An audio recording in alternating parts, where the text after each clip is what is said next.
हिंदू युवक दीपू चंद्र दास को एक जिहादी के कारण पेड़ से लटकाकर जला दिया गया, लेकिन किसी के हाथ नहीं कांपे, किसी को दुख नहीं हुआ। सब नारा लगा रहे हैं, नाराए तकबीर, अल्लाहू अकबर। यही जिहादिस्तान का असली चेहरा है। जिहादियों के टारगेट पर सिर्फ हिंदू नहीं थे, बल्कि बांग्लादेश के अखबार और पत्रकार भी थे। पत्रकारों को जिंदा जलाने की कोशिश की गई। कट्टरपंथियों ने बांग्लादेशी अखबार डेली स्टार के दफ्तर को फूंक डाला, डेली स्टार के दफ्तर को जला दिया।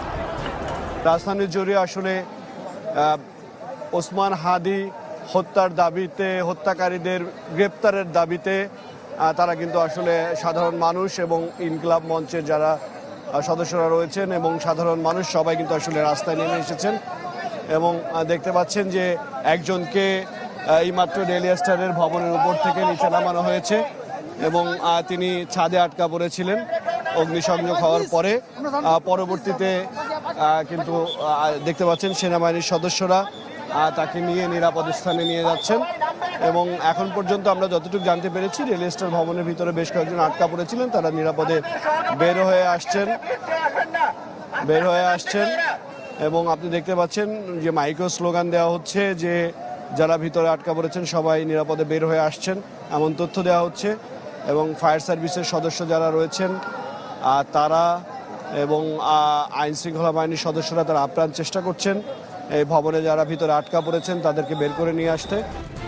कट्टरपंथी पहले से ही तय कर रखे थे, उसे डेली स्टार के दफ्तर में आग लगानी है, उसे फूंक डालना है। ये पूरी तरह से प्री प्लान्ड था। तभी तो देखिए कितनी बड़ी संख्या में उपद्रवी डेली स्टार के दफ्तर पहुंचे। डेली स्टार के दफ्तर के गेट को तोड़ा जाता है और फिर दफ्तर में घुसते हैं, तोड़फोड़ करते हैं।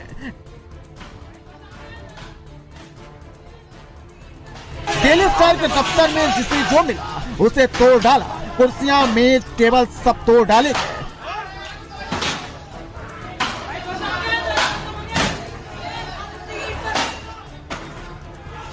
कट्टरपंथी कितने प्लानिंग से आए थे इसका अंदाजा आप इसी तस्वीर को देखकर लगा सकते हैं। जब डेली स्टार के दफ्तर में आग पर काबू पाया गया तो जिहादी दोबारा डेली स्टार के दफ्तर में घुस गए और जो बच गए उसे भी तोड़ डाला।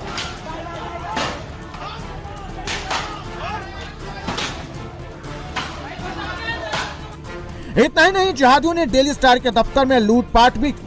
जो लैपटॉप और साउंड बॉक्स जैसे सामान मिले वे लूट कर अपने साथ ले गए। जिहादियों के टारगेट पर सिर्फ डेली स्टार अखबार ही नहीं था, बल्कि बांग्लादेश का सबसे बड़ा अखबार प्रथम आलो भी था और दूसरे अखबार के पत्रकार भी थे। प्रथम आलो के दफ्तर में भी तोड़फोड़ और आगजनी की गई। ये तस्वीर ढाका के प्रथम आलो के दफ्तर के बाहर की है, जहां बड़ी संख्या में जिहादी पहुंचे और पहले नाराए तकबीर की नारेबाजी की।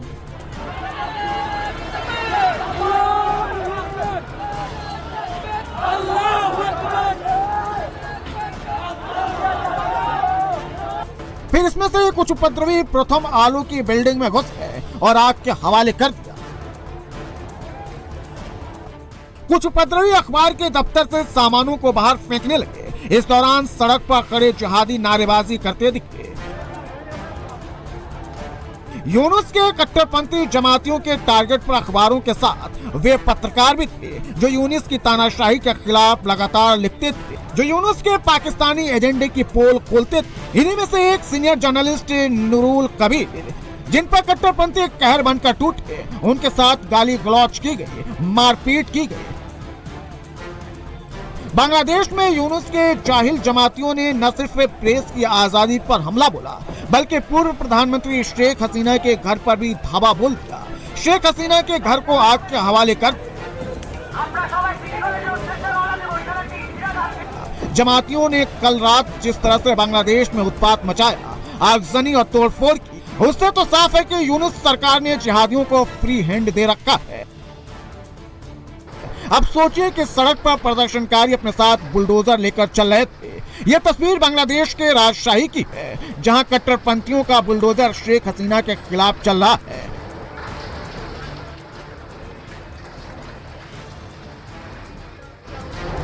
जमातियों का यह बुलडोजर एक्शन शेख हसीना की पार्टी अवामी लीग के दफ्तर पर हो रहा है। अवामी के दफ्तर को मिट्टी में मिलाया जा रहा है, दफ्तर की बिल्डिंग को ध्वस्त किया जा रहा है, लेकिन कहीं भी यूनुस की फोर्स नहीं दिख रही है। कहीं भी जमातियों को रोकने की कोशिश नहीं की जा रही है। जमातियों को जहां मन किया वहां बुलडोजर चलाया और जहां इच्छा हुई उसे आग के हवाले कर दिया।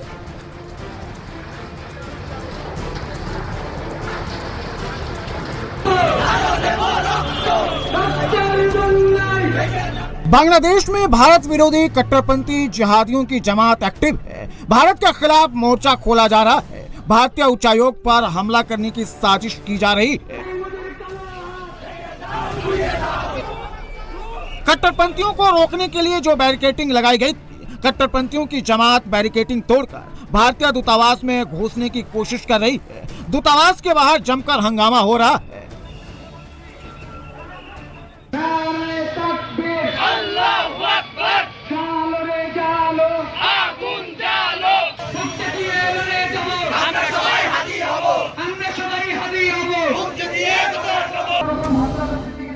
भारत विरोधी जिहादियों की भीड़ अचानक बांग्लादेश के राजशाही में मौजूद भारतीय सहायक उच्चायोग पर हमला करने पहुंच गई। उच्चायोग को सैकड़ों कट्टरपंथियों ने घेर लिया। भारत विरोधी नारेबाजी शुरू हो गई। जय भारत घुरिए दाओ, जय भारत घुरी पाले, जय भारत घुरी पाले, जय भारत घुरिए दाओ।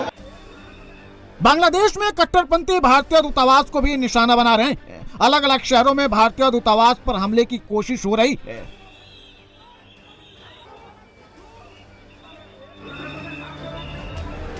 सुरक्षा को देखते हुए बांग्लादेश के राजशाही और खुलना शहर में भारतीय वीजा सेंटर बंद कर दिए गए हैं। राजशाही में भारतीय सहायक उच्चायोग के बाहर कट्टरपंथियों ने जमकर उपद्रव किया, तोड़फोड़ की, दूतावास में घुसने की कोशिश की और इसी के बाद भारत सरकार ने सख्त कदम उठाते हुए वीजा सेंटर को बंद कर दिया।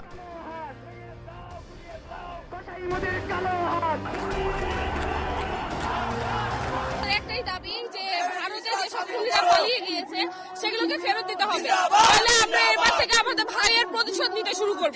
এটাই আমাদের মেইন দাবি। এটা ভারত বিরোধী মুভমেন্ট। আমাদের ভাইদেরকে গুলি করবে আর আমরা চুপচাপ বসে থাকবো। এর আগে ফেলানি থেকে শুরু করে সকল অন্যান্য সদস্যদেরকেও মারা হয়েছে, সেগুলো তো আমরা সহ্য করে থাকবো না। এখন থেকে दूतावास की तरफ जाने वाली सड़क को कट्टरपंथियों ने ब्लॉक कर दिया। जिहादी सड़क पर ही बैठकर नमाज पढ़ने लगे, भारत के खिलाफ जहर उगलने लगे।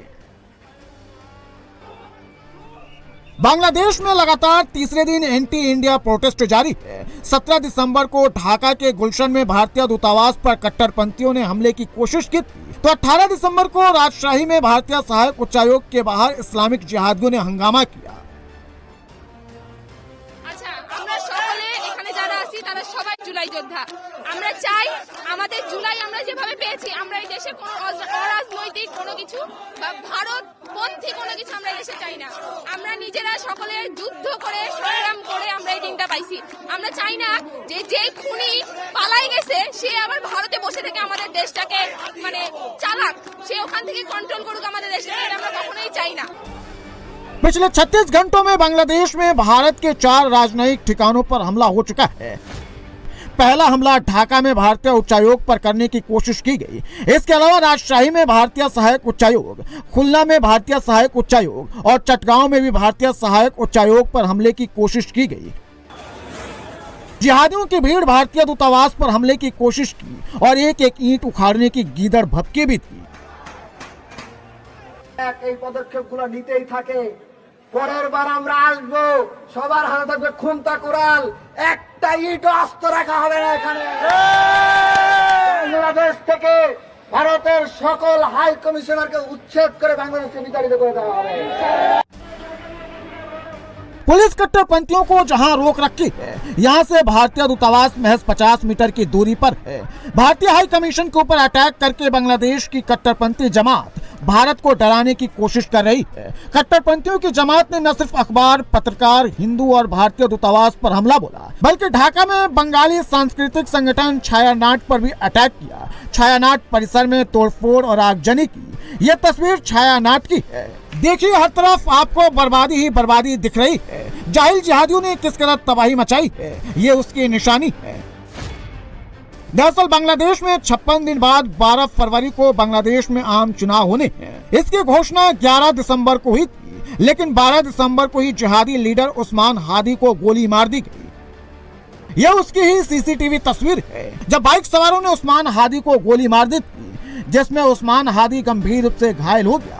अस्पताल में उसका इलाज चल रहा था, लेकिन जब उसकी हालत में सुधार नहीं हुआ तो उसे 15 दिसंबर को एयरलिफ्ट कर इलाज के लिए सिंगापुर भेजा गया। लेकिन 3 दिन बाद इलाज के दौरान 18 दिसंबर को उसकी सिंगापुर में मौत हो गई। हादी की मौत की खबर मिलते ही बांग्लादेश में हिंसा भड़क गई। हादी के समर्थक और कट्टरपंथी जिहादी सड़क पर उतर गए और हादी के खिलाफ नारेबाजी करने लगे।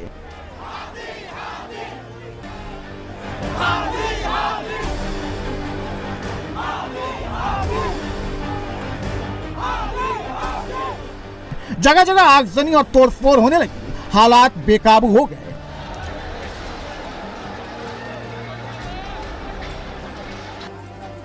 देखते ही देखते पूरा बांग्लादेश जल उठा। तब जाकर आधी रात को मोहम्मद यूनुस सामने आए, कट्टरपंथी जिहादियों से शांति की अपील की।